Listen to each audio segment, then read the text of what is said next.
Hello, welcome to an episode of Biblio Files, the show on AADL TV brought to you by the Ann Arbor District Library, where we discuss a different book topic each week, where we each choose something different to share with the group.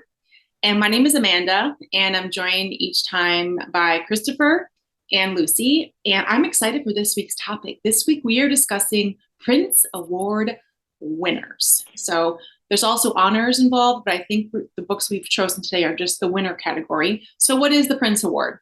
The Michael L. Printz Award annually honors the best book written for teens based entirely on its merit. So basically it's the best writing in young adult literature. So annually they pick one winner and up to 4 honor books. Some years they only pick 2. I don't understand. I want more. Some years they pick up to 4. So I'm excited to see what everybody picked. Christopher, what did you bring to share? Well, I was so excited about my book, and I read We Are Okay by Nina LaCour. One of my favorite kinds of books and movies is when nothing happens. And I think the characters ride in an elevator in this book, and that's about it. I'm exaggerating, of course, but very little does happen in this book. Instead, Nina LaCour really gives us this kind of devouring loneliness and a real mistrust of people and memories. So the characters are Marin and Mabel, and they are best friends. And the story is all about their last year of high school and their summer before going to college, and they become more than best friends. So Marin lives with Gramps, who's her grandfather. She never knew her father, and her mother died when she was very young. Gramps is kind of a peculiar character. He's not very effusive. He doesn't really share a lot of memories. So Marin really has trouble even understanding her own past or who she is. The story really is told in 2 different timelines, kind of present day, which is Marin away at college in her first semester. And right now it's holiday break, and Marin is left in the dorms alone. So she has this very strange feeling of kind of being in the dorms with no one else around. And I remember when I spent my first holiday break away at college, I loved it. And this was so reminiscent for me of that time in the winter, alone, in a place that's usually filled with people, but with no one there. So I love this setting so much. The other part of the timeline is Marin looking back on her past, especially that year leading up to the summer, and then what happens when Gramps suddenly dies. So at that point, Marin really becomes untethered and she runs away. What happens in the story to precipitate a change, a big turning point in Marin's life, is Mabel comes to visit. And I'm not going to get into the rest of the story, but I loved this book so much. There's this really interesting kind of discussion of ghosts that happens in the background of everything. There's a beautiful comparison between Frida Kahlo and Jane Eyre. It's set in San Francisco, many of the places that I know and remember so well. So it's wonderful. I was so happy to read this book. That's it. I'm curious if either of you two have read this as well. I have, and it was actually my pick for today. Oh, but I'm sorry. That's okay. I'll pivot. We'll see if I can do it. Well, if you have anything else, I'd love to know what your thoughts were. Oh no, I think you did a great job. I think it was just like so astoundingly beautiful, and it's hard to say why, because it's this like meditation on grief essentially, but I don't know, it's very evocative, and I felt like the setting mirrored the mood. Like the winter scenes were very sort of this, when they're exploring grief and ghosts, and then the scenes in San Francisco are more filled with joy and sun. So I thought it was great. And I would add that that's the first Printz winner that was an own voices about queer women. So, oh, cool. And what year did it win?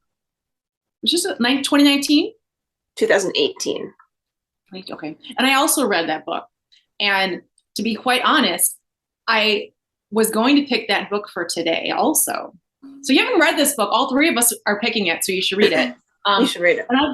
And I almost, it was my pick. And then I saw a little hint out in the wild that made me think that, one of those two is going to do that book, Christopher. And I'm like, I'm going to pick a different book just in case Christopher does that book. And so I did choose a different book. So Lucy, did you have another book you wanted to share with us? I'll give it a try. Okay. So this is the 2021 winner, and it is called Everything Sad is Untrue. And it's by Daniel Nayeri. And I actually read it a while ago, but it stuck with me. It's an autobiographical novel about a boy and his family who have to leave Iran when he's 4, and they spend some time in Italy in a refugee camp, and then they move to Oklahoma. And so this boy, who's called Daniel in the book, although he has a nickname too, he struggles to fit in, from being born in Iran, then being a refugee in Italy, and then moving to Oklahoma in the middle of this country. And so he relays all this to us. The way we get this is he's standing in front of his 7th grade classroom, Mrs. Miller's classroom, and he's telling the story of how he got here and himself, and then how the strange cultural differences he notices, and how he just can't find a place for himself.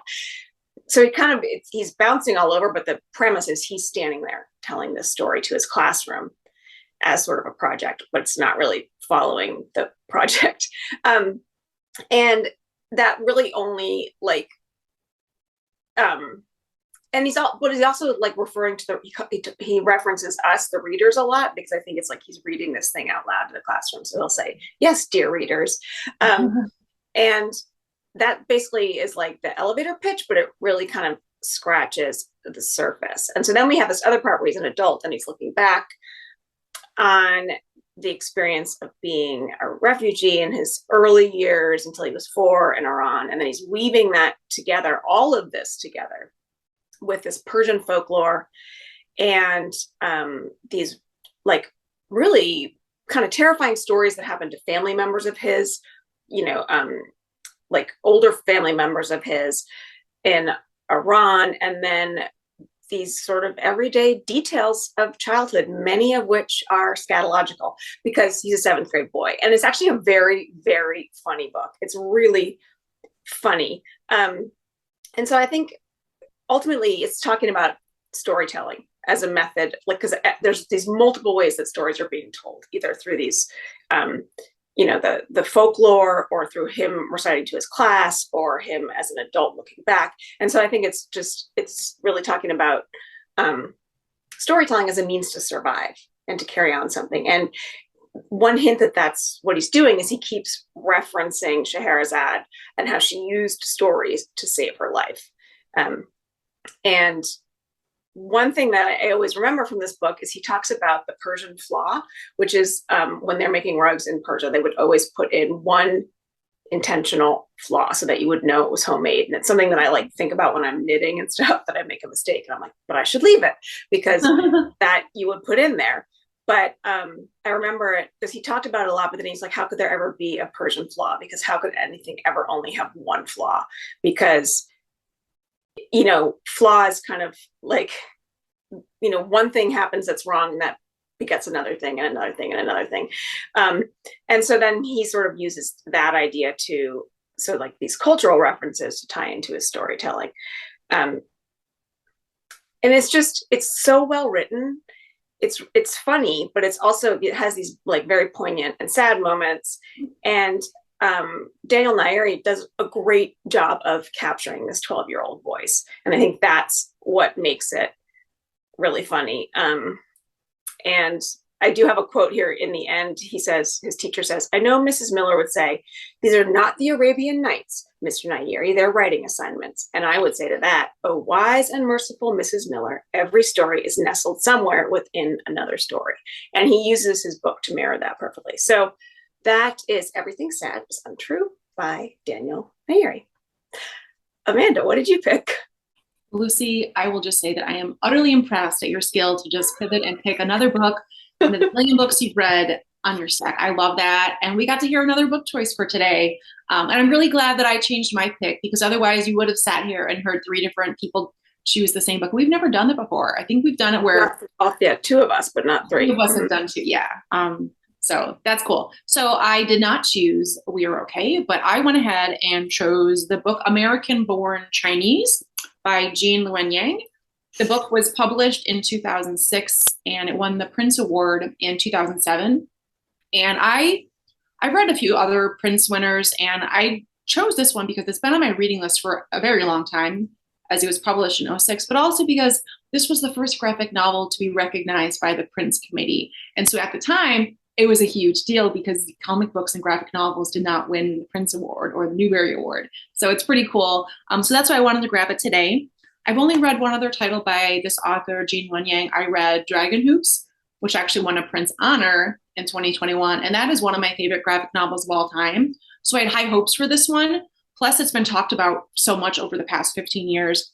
It's not my favorite graphic novel. I wanted to love it more than I did, but I liked it plenty, and I do recommend it. So the book has three different stories going on that sort of come together at the end, and they have similar and overlapping themes. The first story features the Monkey King, and the Monkey King is based on a 16th century Chinese novel. And the Monkey King is unhappy, and he tries and tries and tries to become a different version of himself.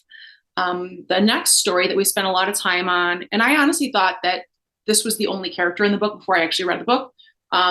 We are focused on a young man named Jin Wang, and he is the child of Chinese immigrants. And he moves from Chinatown in San Francisco to a suburb, and he gets to school, and his classmates make fun of him, especially for being Chinese, and that does not sit well with him. He doesn't have any friends. He hates it there. And then he befriends another boy, and he's Taiwanese. So at first they don't get along, and then they do bond over their shared difference, or whatever you want, however you want to say that, over like being ostracized by their classmates, basically. And they end up having like good lunches together. But over time, they have a falling out, and it is Jin Wang's fault, and it doesn't sit well with him. And then the third story focuses on a young man named Danny, and he is the quote unquote all-American boy. He's white, he's blonde, he's popular, he's supposed to have all of the breaks. But then his cousin, Chin Ki, comes and stays with him. His cousin's from China, and he stays with him and goes to his high school for a couple of weeks. And the character Chin Ki on purpose is portrayed as a negative Chinese stereotype in the book, and you kind of see why later. But having this like stereotypical character, or his cousin, in his school, it's just horrible. It's a nightmare for Danny, because he then, as this, white blonde boy, he's the one who's being picked on and made fun of because of things his cousin is saying and doing. And Danny does not like that correlation of having his cousin there. Life was great before his cousin came from China. So you got these three different stories going on. And then towards the end, they all kind of come together, and you see how the grand picture that the author was creating and designing the story. And I didn't know the book was like this before I grabbed it. Like I said, I thought the whole book was just about this one like middle school kid who was like struggling, with, immigrant parents, and then how does he, get into the schools and stuff. So I really liked it. It was surprising for me. And at first, when I was reading The Monkey King, I was like, wait a minute, what's going on? What is this book? So it's kind of nice to read a book where it's different than what you just assumed it was, or thought it was about.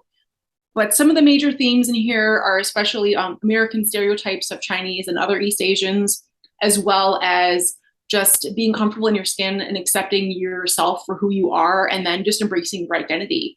And here it just happens to be a kid who is an American-born Chinese.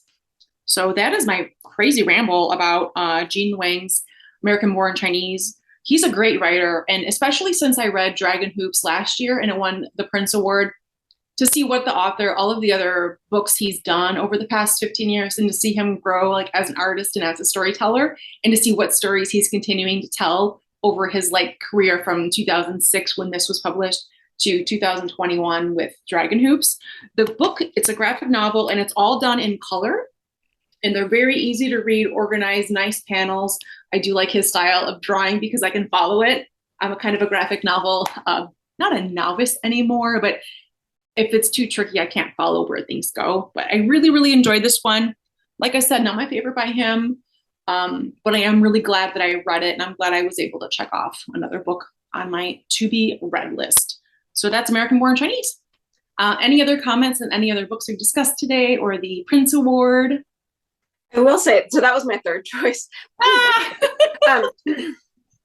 Because I also, as you know, I think we talked about Dragon Hoops. Yeah, we did. Because that is you talked about it on the show. Yeah, I was going to for sports, but you chose it. It's one of my favorite books, like graphic or not. I love it. Yeah. But they're making American Born Chinese into a TV show. I saw that on Netflix, maybe, or somewhere. I don't know. But anyway, I think that will be interesting to see how it translates into TV. And I can see that, especially since it's already in a visual format. I can see how they could have a lot of fun with putting it together and then sort of not modernizing it, but just creating it for today's audience or today's television. I did see that it was going to be made, and I meant to look up when, and I forgot to do that. So it'll be a surprise. So I think it's funny that of all in the Printz Award, it's been around for a while. I think it's funny that we picked the same kind of handful of books. So neat. If you have any other books that you've noticed on the Printz list that you've read that you could recommend besides the couple that we talked about today, we would love to hear what Printz winners or honors that you've been digging, or if you have other books you've been reading and want to recommend to us, we would love to hear from you. So that's it for this week's episode of Biblio Files. We'll see you next time.